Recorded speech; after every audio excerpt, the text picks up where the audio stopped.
Value audio books में आपका स्वागत है दोस्तों। Learn to earn stock market के ऊपर लिखी गई बेहतरीन बुक्स में से एक है, जिसको स्टॉक मार्केट के इतिहास में रहे एक उम्दा फंड मैनेजर पीटर लिंच द्वारा लिखा गया है। और हमें आपको ये बताते हुए बहुत खुशी महसूस हो रही है कि YouTube के इतिहास में पहली बार इस बुक की ऑडियो बुक हिंदी में लाने का मौका हमें मिला। दोस्तों, यहाँ पर यह भी बताना जरूरी है कि इस बुक की इंग्लिश में ऑडियो बुक और हिंदी में बुक समरी अन्य कई यूट्यूब चैनल पर पहले से उपलब्ध है, जो काफी मेहनत से तैयार की हुई है। और अगर आपके पास समय है तो वह भी आप जरूर देखें। और यहाँ पर आपको बताना कि हम पहली बार YouTube पर इस बुक की हिंदी में ऑडियो बुक लेकर आए हैं, इसके पीछे हमारा कोई भी अहंकार नहीं है दोस्तों। हम सिर्फ बाकी के बेहतरीन YouTube चैनल की तरह आपकी जिंदगी में कुछ वैल्यू ऐड करने की कोशिश कर रहे हैं। हम उम्मीद करते हैं कि हमारा ये छोटा सा प्रयास आपको पसंद आएगा। तो चलिए दोस्तों, ऑडियो बुक शुरू करते हैं। प्रस्तावना। अमेरिका के जूनियर हाई स्कूल और हाई स्कूल सबसे महत्वपूर्ण कोर्स में से एक को पढ़ाना भूल गए हैं। यह है निवेश। ये एक स्पष्ट युग है। इतिहास हम पढ़ाते हैं, लेकिन पूंजीवाद के महान मार्च के बारे में एक हिस्सा भी नहीं, जो कंपनियों ने हमारे जीने के तरीके को बदलने और ज्यादातर सुधार में भूमिका निभाई है। गणित हम पढ़ाते हैं, लेकिन इस बारे में नहीं कि किसी कंपनी की कहानी बताने के लिए सरल अंकगणित का उपयोग कैसे किया जा सकता है और हमें ये पता लगाने में मदद कर सकता है कि ये कंपनी जो करने की कोशिश कर रही है उसमें सफल होगी या फिर नहीं, और क्या हम इसके स्टॉक को खरीद कर लाभ उठा सकते हैं। गृह अर्थशास्त्र हम सिखाते हैं कैसे सिलाई करें, टर्की कैसे पकाएं, यहाँ तक कि एक बजट से कैसे चिपके रहे और चेकबुक को संतुलित कैसे करें। अक्सर जो बात बची रहती है कि कैसे कम उम्र से पैसा बचाना भविष्य की समृद्धि की कुंजी है। कैसे उस पैसे को शेयरों में निवेश करना एक सबसे अच्छा कदम है जो एक व्यक्ति कर सकता है, एक घर के मालिक के रूप में। और कैसे पहले आप बचत करके और स्टॉक में निवेश करके लंबे समय में बेहतर रह सकते हैं। देशभक्ति हम सिखाते हैं। हम सेनाओं और युद्धों, राजनीति और सरकार के बारे में अधिक बात करते हैं, लेकिन हम उन लाखों व्यवसायों के बारे में बात नहीं करते जो कि हमारी समृद्धि और एक राष्ट्र के रूप में हमारी ताकत की कुंजी है। निवेशकों के बिना नई कंपनियों को शुरू करने के लिए पैसा उपलब्ध कराने के लिए जो नए कर्मचारियों को काम पर रखते हैं, या पुरानों की मदद करने के लिए जिससे कि कंपनियां बड़ी हो जाती हैं, अधिक कुशल हो जाती हैं और उच्च मजदूरी का भुगतान करती हैं। जैसा कि हम जानते हैं कि इसके बिना दुनिया ढह जाएगी और किसी के लिए कोई रोजगार नहीं होगा और संयुक्त राज्य का भाग्य खराब होगा। पिछले 5 वर्षों में कम्युनिस्ट ब्लॉक कहे जाने वाले लोहे के पर्दे के पीछे वाले देशों में एक जबरदस्त चीज हुई है। उन देशों के नागरिक उठ खड़े हुए और अपनी सरकारों को उखाड़ फेंका और अपने कम्युनिस्ट नेताओं को इस उम्मीद में पीछे भेजा कि किसी दिन वह अपने जीवन में बहुत सुधार कर सके। लोकतंत्र उन चीजों में से है जो वे चाहते हैं। अभिव्यक्ति की स्वतंत्रता और पूजा की स्वतंत्रता है, लेकिन वहां बिल ऑफ राइट्स स्वतंत्रता के साथ वे भी मुक्त उद्यम चाहते हैं। इसमें चीजों को बनाने, चीजों को बेचने और दुकानों में चीजें खरीदने का अधिकार, एक घर, एक अपार्टमेंट, एक कार या एक व्यवसाय का अधिकार शामिल है, जिसे हाल तक शायद दुनिया की आधी आबादी को करने की अनुमति नहीं थी। रूसियों और पूर्वी यूरोपीय लोगों ने मार्च किया, राक्षसों ने हमला किया, हड़ताल की, संगठित आंदोलन किया और उस आर्थिक प्रणाली को प्राप्त करने के लिए जितना संभव हो सके उतना कठिन संघर्ष किया जो हमारे पास पहले से है। इस वजह से कई लोग जेल गए और कई लोगों को अपनी जान गंवानी पड़ी।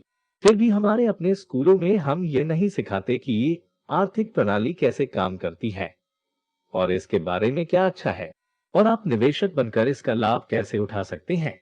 निवेश करना मजेदार है, ये रोचक है। इसके बारे में सीखना एक से अधिक तरीकों से एक समृद्ध अनुभव हो सकता है। यह आपको जीवन भर समृद्धि की राह पर ले जा सकता है। फिर भी अधिकांश लोगों को मध्यम आयु तक पहुंचने तक निवेश की ललक शुरू नहीं होती है। जब उनकी आंखें खराब होने लगती हैं और उनकी कमर का विस्तार होता है, तब वे शेयरों के मालिक होने के लाभों की खोज करते हैं और वे चाहते हैं कि वे उनके बारे में पहले से जानते हों। हमारे समाज में ये पुरुष है जिन्होंने अधिकांश वित्त को संभाला है, और जो महिलाएं खड़ी हैं और पुरुषों को देखती हैं, वे चीजों को खराब करती हैं। निवेश करने के बारे में ऐसा कुछ भी नहीं है जो एक महिला एक पुरुष के रूप में अच्छी तरह से नहीं कर सकती है। साथ ही आपको गुणसूत्रों के माध्यम से इसके लिए आदत नहीं होती है। इसलिए जब आप किसी को ये कहते हुए सुनते हैं वह स्वाभाविक रूप से पैदा हुआ निवेशक है, तो विश्वास न करें। स्वाभाविक रूप से पैदा हुआ निवेशक एक मिथक है। वित्त के सिद्धांत सरल और आसानी से समझे जाने वाले हैं। सिद्धांत नंबर पहला यह है कि बचत निवेश के बराबर होती है। आप गुल्लक या कुकी जार में जो पैसा रखते हैं उसे निवेश के रूप में नहीं गिना जाता है, लेकिन जब भी आप बैंक में पैसा लगाते हैं या बचत बांड खरीदते हैं या किसी कंपनी में स्टॉक खरीदते हैं, तो आप निवेश कर रहे होते हैं। कोई और उस पैसे को लेगा और इसका इस्तेमाल नए स्टोर, नए घर या नई फैक्ट्रियां बनाने में करेगा, जिससे रोजगार पैदा होगा। अधिक नौकरियों का अर्थ है अधिक श्रमिकों के लिए अधिक तनख्वाह। यदि वे श्रमिक अपनी कमाई में से कुछ को बचाने और निवेश करने के लिए अलग रख सकते हैं, तो पूरी प्रक्रिया फिर से शुरू हो जाती है। हर परिवार, हर कंपनी, हर देश की यही कहानी है। चाहे वह बेल्जियम हो या बोत्सवाना, चीन हो या चिली, मोजाम्बिक या मैक्सिको, जनरल मोटर्स या जनरल इलेक्ट्रिक, आपका परिवार या मेरा, जो भविष्य के लिए बचत और निवेश करते हैं, वे भविष्य में उन लोगों की तुलना में अधिक समृद्ध होंगे जो बाहर भागते हैं और सारा पैसा खर्च करते हैं। संयुक्त राज्य अमेरिका इतना समृद्ध देश क्यों है? एक समय में हमारे पास दुनिया में सबसे ज्यादा बचत दरों में से एक था। बहुत से लोगों ने आपको अब तक बताया होगा कि एक अच्छी शिक्षा प्राप्त करना महत्वपूर्ण है, ताकि आप एक आशाजनक करियर पा सके जो आपको एक अच्छा वेतन देता हो। लेकिन हो सकता है कि उन्होंने आपको ये नहीं बताया हो कि लंबे समय में आप कितना पैसा कमाते हैं।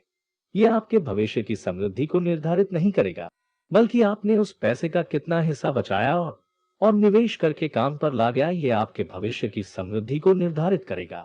निवेश शुरू करने का सबसे अच्छा समय तब होता है जब आप युवा होते हैं, जैसा कि हम बाद में और अधिक विस्तार से चर्चा करेंगे।